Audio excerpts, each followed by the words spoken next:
And this was a great moment where I was like, let's turn the tables on them and try to catch these bastards, right? There are hackers who tried to do something a little different recently, which was they actually started contacting our customer support agents, put out this $20 million bounty. By the way, when Osama bin Laden took down the towers, I think the US government put out a $25 million bounty for information on him. So this was like a pretty substantial bounty, right? There are hackers who tried to do something a little different recently, which was they actually started contacting our customer support agents and trying to bribe them to turn over customer information. Now, our customer support agents don't have access. They can't like move your money, right? But they can turn over things like, people's personal information, like their name, address, maybe their balance or something like that, because they're looking at that to try to help customers with their problem. And, we started getting customer support agents get offered like 250 grand bribes for some of these things, which is crazy, right? And unfortunately, especially in some of our facilities we operate overseas on this, if you ask 1,000 people, you offer 1,000 people 250K to turn over some information like that, they're going to find one or two bad apples. And so that's what started happening. Some of these agents were actually, because they're not allowed to use their own computer. They're not allowed. It's a lockdown system. They're not even allowed to bring in their own phone. They have to use like a work phone.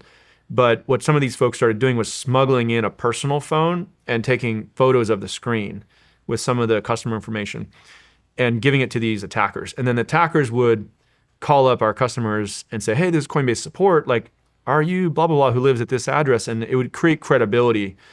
And they would try to tell them, hey, your account has been compromised. Like, you need to move your funds immediately. And like, can you send it to this address? And sort of trick people into sending their funds to the attacker. So we noticed that this was happening. And by the way, we refunded the customers who were affected by this, so none of them had any loss. So the attacker who had gotten this information, the information they had gotten was starting to get less and less useful because we were cracking down on it and hardening our systems. There's a whole bunch of ways we can do that, by the way. But what happened is they basically, once the information started to be less useful, they sent us a ransom demand, and they said, hey, we're going to leak all this customer information, send it to journalists, and if you don't pay us $20 million. So we kind of got together as a team, our chief security officer, and these guys are great, been working on this stuff for a long time. And they kind of said, look, we shouldn't pay the ransom because, maybe they'll hold off releasing the information for a few months, but guess what always happens? They come back and demand more, like 3 months later, 6 months later. And how good are we going to feel if we give $20 million to these criminals and it just funds their next attack and just emboldens them, right? And so we came up with this idea in the room. Why don't we flip the ransom on them? We'll put out a $20 million bounty for any information leading to their arrest and conviction. And this was kind of a controversial idea in the in the security community. A lot of people later told me like, oh, we'd always wanted to do that, but we were kind of afraid to do it. And this was a great moment where I was like, let's turn the tables on them and try to catch these bastards, right? So that's exactly what we did. We put out this $20 million bounty. By the way, when Osama bin Laden took down the towers, I think the US government put out a $25 million bounty for information on him. So this was like a pretty substantial bounty, right? And it's one of the, you heard that expression, like there's no honor amongst thieves. So all these hackers started sending in tips. Some of them were regular people, but others were actually other threat actors. And they're like, guess what? I know the guy who did that attack, because they have some beef with this guy or whatever. We got like 5,000 tips that came into this tip line because people wanted $20 million, right? And, maybe like a couple hundred of those were like really solid leads. We had a team start to work down the list. We don't have anything like to announce today on it, but I think we're making really good progress towards a couple arrests here. And long story short is it's not just like one person involved. Like it's as with everything, it's more complicated, but we've gotten to build some really good relationships with law enforcement, and it's going to feel really good to catch some bad guys. That's awesome, man. Yeah. I can't wait till you get them. Yeah. That's good thinking. Great thinking. Let's talk about I know you were instrumental in the Genius Act, correct? Yeah. What is that? The Genius Act is a piece of legislation that helps stablecoins be allowed to be used in the United States. Stablecoins are these digital dollars. It allows payments to happen quickly and cheaply anywhere in the world with the US dollar. I mentioned some of these other payment methods, right? Like credit cards, 2 to 3% fee every time the merchant swipes your card. Like wire transfers, they work internationally, but they cost like $50. They're kind of slow. There's lots of different payment methods, but none of them are like fast, cheap, and global, right? And so stablecoins are the only ones that check that box. That you can send them anywhere in the world for under 1 cent in 1 second or less. Wow. So USDC is, I think the biggest legitimate one that's out there, and all the dollar stablecoins are backed by U.S. Treasuries, which means that we can actually pay like 4.5% to people holding these things, which I mentioned earlier you can't really get on your checking account or savings account.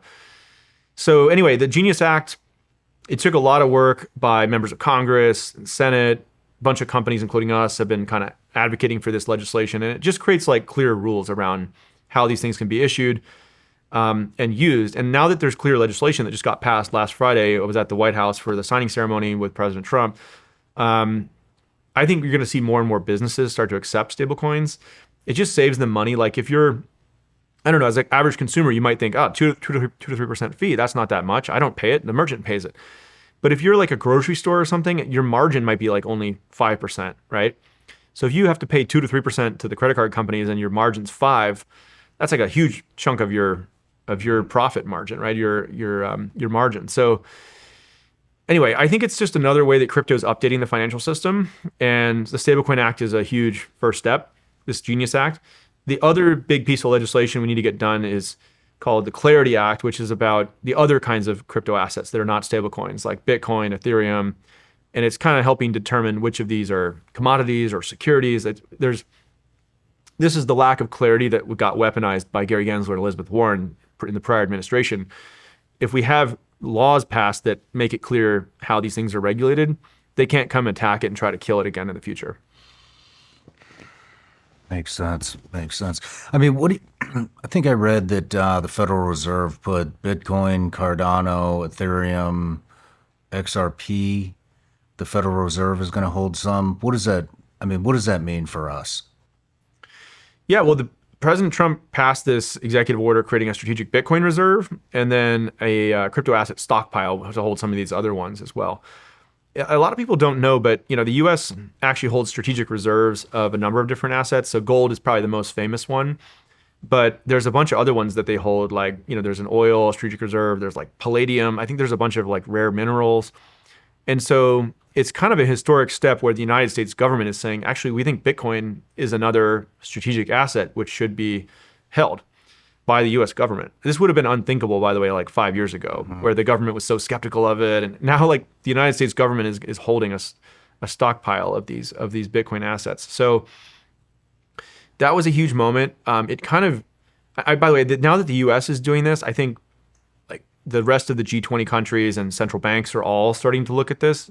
It just kind of instantly legitimized it. And President Trump, to his credit, he said he wants to be the first crypto president in the United States and certainly in the world. Like he's all in on this. He's like, America has to lead here. This is a technology to update the financial system and become a financial center of the world. No matter where you're watching Sean Ryan Show from, if you get anything out of this, please like, comment, subscribe, and most importantly, share this everywhere you possibly can. And if you're feeling extra generous, please leave us a review on Apple and Spotify podcasts.